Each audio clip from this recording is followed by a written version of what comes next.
The UFC 302 pre-fight press conference just ended. You had 4 fighters on the stage: Islam Makhachev, Dustin Poirier, Sean Strickland, and Paulo Costa.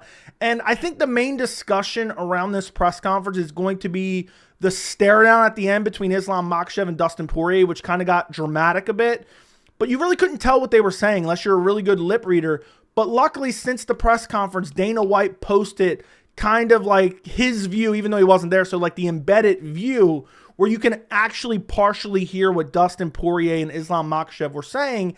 And it's on Instagram. We're going to take a look at that clip in this video so you guys can see what they were actually saying to each other, because it seemed like it got a bit heated there. But we'll talk about that later in the video. My main takeaway from this press conference, it was okay. It was just okay. You know, we got one decent question from a media member. Actually, we had some semi-decent questions from media members, but we had one that I actually cared about. We didn't really get an answer to it, but still it was nice to see a media member actually asking Islam Makhachev about his staph infection that a lot of people have been talking about on social media. But overall, it was kind of what I expected. I thought the funniest person throughout the whole press conference was Islam Makhachev, because he kind of comes off as talking trash, but at the same time, he's speaking facts. And honestly, with this press conference, it came off to me that Islam Makhachev had Dustin Poirier a little bit shook. Like, I know Dustin Poirier is kind of an emotional guy and kind of wears his heart on his sleeve. But in this presser, throughout different moments in this presser, when Islam Makhachev was just like laying out facts and like saying certain things about Dustin, which could be perceived as trash talk, but was really facts, it seemed like Dustin was a little bit shook. He didn't know what to say back. He kind of looked like visibly upset on his face. And maybe I'm reading too much into this. I'm just trying to give you guys my take on the press conference. I usually don't typically care about the press conferences that much, but you guys like when I break them down. But I think, honestly, outside of that exchange at the end where Islam Makhachev got mad that we're going to take a look at, I think the biggest takeaway was Dustin was a little bit shook at this press conference. And I'm not saying scared. I'm just saying you could see the emotion on him going into this fight. And I'm wondering if that's going to end up with him retiring afterwards. I don't know for sure, but I could definitely see Dustin Poirier retiring at UFC 302. Now, in terms of the co-main event, we'll come back to the main event. We have Sean Strickland versus Paulo Costa. What is there to really say? Paulo Costa offering him secret juice. Sean Strickland, and I know people are like, Joe, you hate Sean Strickland, blah, blah. Sean Strickland reminds me of Israel Adesanya in the way Israel would promise these flashy performances and these crazy fights, and then most of the time he would go out and jab to a decision. I'm so tired of hearing Sean Strickland saying, to the death, to the death, to the death. We're going to go to war. We're going to make each other bleed. And he goes out there and backs up with a jab the entire fight, or marches forward with a jab the entire fight, throws a teep kick and an occasional straight, which Paulo Costa actually says, you know, look, I have a lot of tools. I have a lot of kicks. I have good boxing. Strickland has a jab and a straight. He forgot the teep kick. But that's kind of what Paulo Costa said. Paulo Costa showed good English. Even Islam Makhachev complimented him on his English. I forgot exactly what Islam said. But he said, like, Brazilians speaking good English, that's respect, or something like that. Something along those lines, which was kind of humorous. But Sean Strickland, in my opinion, outside of embarrassing himself, which that's a little bit of an exaggeration, but saying, you know, to the death, war, so on and so forth, he said 2 funny things. He said, and this part, the first part of this I don't actually find funny. He said, I'm going to beat your dick into the dirt, talking to Costa, which it just goes to show that Sean Strickland's obsessed with other men's cock and balls. He's always talking about that shit. And then he said, I'm going to beat you, but I'm not going to fuck you afterwards like Izzy did. I actually thought that was funny. I thought that was a good line from Sean Strickland. I wish Paulo Costa would have hit him back with the line that Sean O'Malley hit Sean Strickland with at the I forgot what they called it, the seasonal press conference back in January. If you know, you know. If Paulo Costa would have hit him with a line about his daddy, that would have been crazy right there. And I think that would have drummed up some actual heat between Costa and Strickland. But overall, it just was Strickland chanting, you know, oh, to the death and to the war, you know, to war, and we're going to make each other bleed, when we know he's not going to go out there and do that. We had the crowd, which was clearly, you know, on Strickland's side and on Dustin Poirier's side, chanting USA, screaming USA. They weren't too crazy. They weren't too loud, but they were clearly on their sides. They obviously, you know, were the fan favorites, Dustin and Sean Strickland. But for the most part, from Costa and Strickland, I'm trying to think of any other. Oh, there was a couple other things from Strickland. Strickland multiple times mentioned that he got robbed against Dricus and said that everyone knows that he beat Dricus, and that, you know, the judges from Canada basically robbed him of that fight, which I believe I looked back into it. Those judges came from America. to go and judge in Canada. So that's completely devoid of all logic. But still, this is one thing that made me pick Paulo Costa in this fight. I still think that Dricus left Sean Strickland mentally broken. Sean, his entire career, has acted like the belt doesn't matter. The belt doesn't matter. He cannot stop crying about getting robbed against Dricus and how the judges, you know, I think he even said in this something about them being communists or something, and they robbed him of his belt. He seems an awful lot to care about that belt, and fair enough, I think his pay was dramatically affected when losing the belt. So I understand, you know, he recently shit on the UFC for not paying their fighters, which I don't know if his fan base is going to like too much, because typically that fan base shills for the UFC. But I think that Strickland cares more about the belt than he lets on. And he even said if he beats Costa, he's willing to make a quick turnaround and fight Dricus in Australia, which would be craziness if that happened. That'd be absolute craziness. If you had Dricus versus Sean in Australia, that'd be straight up. I mean, that would not be on my bingo board for 2024. But that was pretty much it. Costa was offering him secret juice. Costa was saying, I will beat him. I'm going to take his spot. Anik was asked about, oh, who has more to gain in this fight? Like, what kind of fucking question is that? Who has more to gain? Obviously, it's Costa. I mean, Costa doesn't have a decent win in years, and he's getting to fight the number one guy and former champion Sean Strickland. So obviously Costa has a lot to gain here. The other thing that Strickland said, other than just being confident that he's going to beat Costa and that basically Costa has to get lucky to beat him, he did say, we'll have to dig up the corpse of Luke Rockhold to make you look good again, which actually I think is a good line from Sean Strickland, because that is true. Luke Rockhold is a dead corpse. You know, went over to BKFC and started losing like Mike Perry and shit. So that was actually a real line, real trash talk from Sean Strickland. And I think that's it. I don't think I'm forgetting much. I really don't think I'm forgetting much from Paulo Costa's side. I don't think I'm forgetting much from Sean Strickland's side. I think that was pretty much the gist of the co-main event. And then you had Islam and Dustin. You had Islam specifically asked about the staph infection. Now, he didn't confirm or deny having staph infection, but he said this camp was perfect and I'm 100%. Look, I know a lot of us complain about, oh, what are these questions? What are these questions? And I know what the media thinks. Well, I'm not going to get an answer anyway. I like that the question was asked. Just like at UFC 300, I would have liked if someone would have asked Jamal Hill about him sucker punching his brother in front of his wife and his kids and his brother's wife. I would have loved someone to ask him about that, even though it wasn't going to get an answer. He's going to say no comment or I don't want to talk about that. I like that someone asked Islam about the staph infection, because that's what the fans have been talking about lately. I wish someone would ask Costa about the staph infection potentially on his foot, which actually looks worse. So that was a good question. And then outside of that, it was like kind of the media trying to drum up a little trash talk. Apparently, Islam Makhachev said early this week, every time a champion gets a defense, they used to give him a new belt. Every time you would get a new belt. But now, I guess the UFC's cheaping out. Maybe I'm misunderstanding this. Maybe they do both. But from what I understand, when you defend your belt, now you send your belt to the UFC to a company. They put a ruby in it for each title defense. Apparently, Islam Makhachev said earlier this week that he wants a diamond instead of a ruby, which actually I think is crazy, and I think they should actually take him up on that. But for the most part, between Dustin and Islam, you had questions to Dustin like, are you going to be satisfied with your career, win or lose on Saturday? And it was like, Dustin's like, yeah, I mean, I'm still coming to terms with that, but I got to get through Saturday first. And then Islam was like, I feel bad for Dustin. This is going to be his last fight. This could potentially be his last fight. This is his last chance.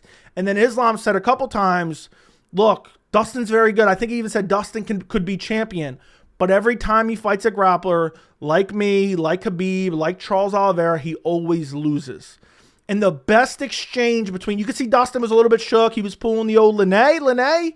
You could see Dustin was a little bit shook. But then after that, there was an exchange where Dustin said, during the whole Diamond Ruby thing, Dustin said, oh, I'm going to take the whole belt. It was just kind of like okay, he's just coming back to say something. But he said, I'm going to pry that belt from your hands. That's what he said to Islam. But the best exchange between Dustin and Islam was, Dustin was clearly trying to kind of get in Islam's head and kind of coax him into striking with him. He says, box with me. Listen to your coaches and box with me on Saturday. And Islam said, this is not boxing. This is MMA. And Dustin said, well, you're going to sleep anyway.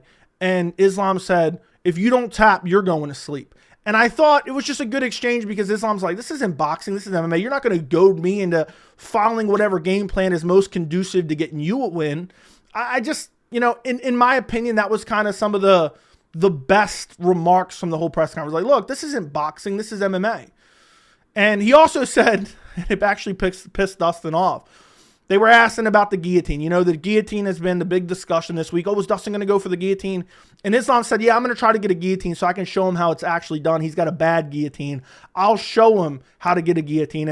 And Dustin said to him something like, oh, we're not taking applications to join the Gilly Club or something along those lines. But could you imagine if Islam pulled off a guillotine against Dustin? That would be crazy, and it wouldn't be all that shocking. As crazy as it would be because of the storyline heading into this fight, it wouldn't even be all that shocking because most people are expecting Islam to submit Dustin Poirier, but it's a unique situation usually to get a guillotine. Usually a lot of guys set up the guillotine because somebody is looking for a takedown, or I guess Dustin could be up against it, but Dustin always gives up his back up against the fence. Sometimes guys are like kind of hunched over trying to get up against the fence and get guillotined, but I just don't see that as super likely, but that would be a crazy outcome of this fight. But outside of that, I think that was pretty much it. We're going to look at the clip from the stare down here in a second, but I'm trying to remember if there was anything else notable. Of course, you had your stereotypical, how does it feel to be in New Jersey? I think they asked Islam, how does it feel to be booed? And he's like, I don't care. I've been everywhere. I've been to Australia. I've been here. I've been there. I don't care. I don't care about the boos. That was pretty much it from Islam. But Dustin definitely seemed like a little angry. I think Dustin is just naturally a super emotional guy. And you could just tell. You could just tell he was emotional. And Islam, I think I mentioned this already, but Islam said, hey, calm down. It's going to be fine. Let's just have fun. Because you could see Dustin was a little bit upset the way he was kind of answering questions. But the media was kind of probing Dustin a little bit and kind of setting Islam up. Well, Islam said this earlier this week, and Islam said that earlier this week. Just trying to kind of probe some of the trash talk out of each of those guys. But I think that was pretty much it. I can't think of anything else right now off the top of my head. But it's been an hour because I did it live stream. We reacted to it live. Then I streamed for a little bit afterwards. Then I ended. Now I'm recording this video. But then you have the stare downs. So we're going to take a look at the stare downs between Dustin and Islam. I already have it up on the screen. Unfortunately, it's still already playing. But let's click out of it for a second because we're going to restart it. During the stare down, there was like this tense moment between Islam and Dustin. And I should have had the YouTube version up as well so you could see it without the audio. And then you could see it with the audio. I'm not an expert, lip reader, but you can see for the most part what upsets Islam Makhachev. And I think some people are going to say like, Islam shook, Islam, Dustin's in Islam's head. I don't believe that at all. I think it was kind of just a respect thing for Islam. It's a different culture over there, and he took offense at something Dustin Poirier said. But let's listen to what was actually said, because this is the angle that Dana White posted on his Instagram. This is, I guess, the embedded angle. So let's listen to what was said, and let's kind of break it down a little bit.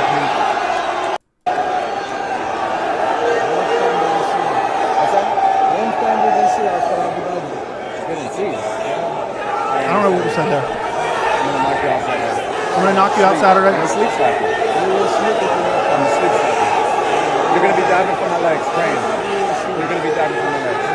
You're going to be laying and praying. That's what you're going to be doing. Thank you. Don't sleep like that. Right there.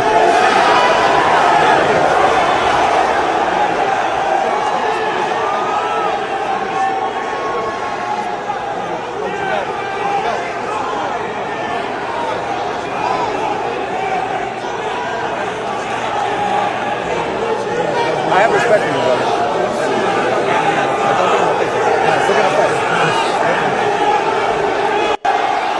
So there you go. There's the clip. Basically what happened, and we can watch it again if you guys want. Basically what happened is they're just kind of having some banter back and forth. Dustin's like, you're going to go to sleep. You're going to be, diving on my legs, this and that. And then at the end, right before they were about to break, he said, you're going to sleep, motherfucker.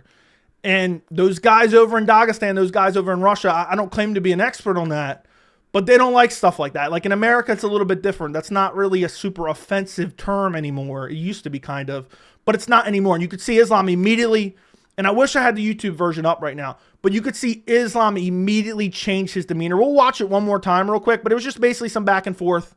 And then Dustin, as he walks up on, he's like, "Well, wait a second." And in the YouTube version, like the full screen press conference version, you could see Islam was ready to smack him for a second.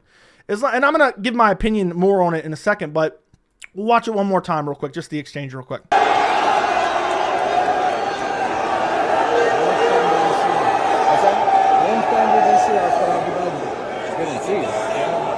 I have no idea what was said there. If anybody can let me know. I'm not wearing headphones right now. If I was wearing headphones, I probably could see it. I probably could hear it. I understand. I'm going to knock you out Saturday. I'm going to knock you out Saturday. Sleep. I'm going to sleep cycle. On the sleep cycle. You're going to be diving for my legs, praying. You're going to be diving for my legs. You're going to be laying and praying. That's what you're going to be doing. Thank you. Don't sleep, motherfucker. You're going to sleep, motherfucker. Right as Islam's starting to back off, and then watch Islam change immediately. Don't say motherfucker. Right there is where he picked up his hand, but you really couldn't see it in this version.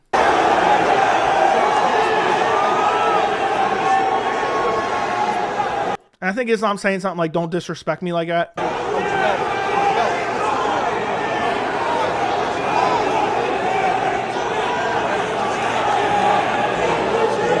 have respect for you, brother.